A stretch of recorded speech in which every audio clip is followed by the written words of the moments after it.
Salut à toi, donc aujourd'hui je vais te parler du plan B. Donc peu importe donc, ta stratégie globale, donc la façon dont tu souhaites mener l'échange, mener les points pour pouvoir gagner les sets et ensuite les matchs, tu dois automatiquement prévoir un plan B.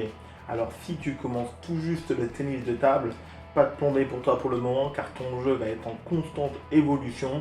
Il est important d'avoir un plan B une fois qu'on a déjà un jeu construit, qu'on sait de quelle façon tactiquement on va mener, qu'on connaît un petit peu ses forces et ses faiblesses, donc, et on connaît également de façon stratégique comment on veut mener les échanges.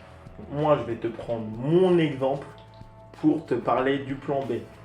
Moi, ce que je souhaite à chaque début de match, c'est que je sers la majorité du temps court pour que le joueur remette long dans mon revers et ensuite je puisse démarrer en toss spin diagonale avec mon revers pour lancer l'échange en revers sur revers.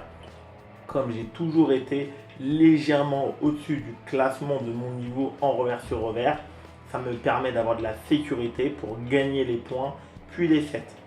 Si je me rends compte que l'adversaire assez rapidement est plus fort que moi en revers sur revers, c'est à ce moment-là qu'intervient mon plan B.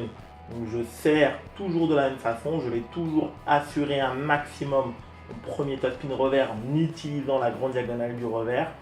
Par contre, ensuite, je vais aller chercher son coude ici au milieu de table car je sais pertinemment que les adversaires comme moi qui aiment jouer et qui sont forts du revers vont avoir tendance à se déplacer et au milieu de table avec le revers, on va avoir beaucoup moins de possibilités d'être efficace. Donc forcément, moi, ça va me permettre de reprendre l'avantage. Donc soit en rejouant dans l'un des deux angles par la suite, soit en utilisant mon top spin coup droit. Mais malheureusement, il y a encore des adversaires qui vont bien réagir par rapport à ce que j'avais prévu. Donc au lieu de se déporter avec leur revers, qui vont utiliser leur top spin coup droit. Et à partir de ce moment-là, s'ils sont efficaces et que je me retrouve encore en difficulté, donc j'ai même prévu un plan C.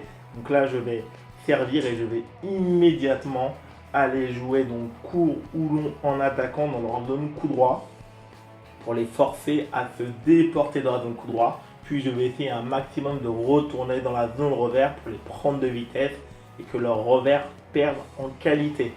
Donc comme tu le vois, donc j'ai déjà prévu un plan B puis un plan C.